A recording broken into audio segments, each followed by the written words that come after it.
Nous sommes aujourd'hui exactement 70 jours après le résultat des élections législatives et 62 jours après le résultat des élections législatives, Emmanuel Macron a fait entrer la France dans un régime nouveau.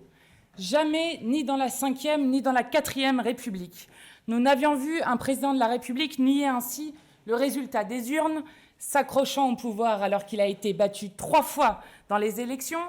et nommer un Premier ministre minoritaire plutôt que la personnalité de la coalition arrivée en tête, le nouveau Front populaire, disposant du plus de députés à l'Assemblée nationale. Le monde entier qui regardait la France avec admiration le soir du 7 juillet, voulant savoir comment la mobilisation citoyenne exceptionnelle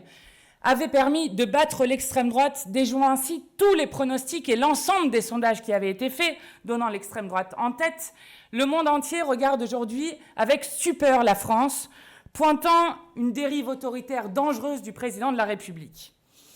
Alors, demain va avoir lieu un vote décisif à l'Assemblée nationale, qui est, je crois, une réponse à la hauteur du coup de force fait par le président de la République. Puisque demain matin, à 9h30, le bureau de l'Assemblée nationale devra examiner la recevabilité de la proposition de résolution visant à engager la procédure de destitution du président de la République.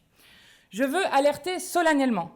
sur l'importance de ce vote au vu de la situation politique d'une gravité exceptionnelle dans laquelle nous a enfermé le président de la République. Nous ne demandons pas à ce stade aux députés membres du bureau de se prononcer pour ou contre la destitution du président, mais de voter pour la recevabilité pour que le Parlement puisse se saisir de cette résolution, en débattre et ainsi avoir un débat aux yeux et au vu de tous sur le comportement du président de la République qui manifestement outrepasse les pouvoirs que lui donne la Constitution. Il ne peut y avoir en République de monarchie présidentielle et encore moins de monarchie présidentielle absolue. Rien n'est au-dessus de la souveraineté populaire. Nous demandons donc aux membres du bureau, non pas, là encore, de se prononcer pour ou contre la destitution du président,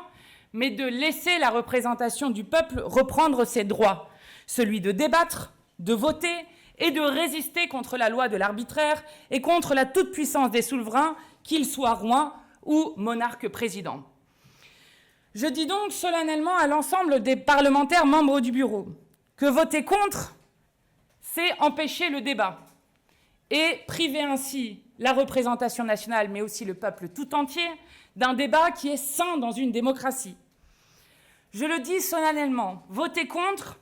c'est affaiblir le Parlement, alors que permettre de transmettre la résolution à l'Assemblée, en commission des lois puis en hémicycle, permet au contraire de garantir l'indépendance du Parlement vis-à-vis de l'exécutif et du pouvoir présidentiel.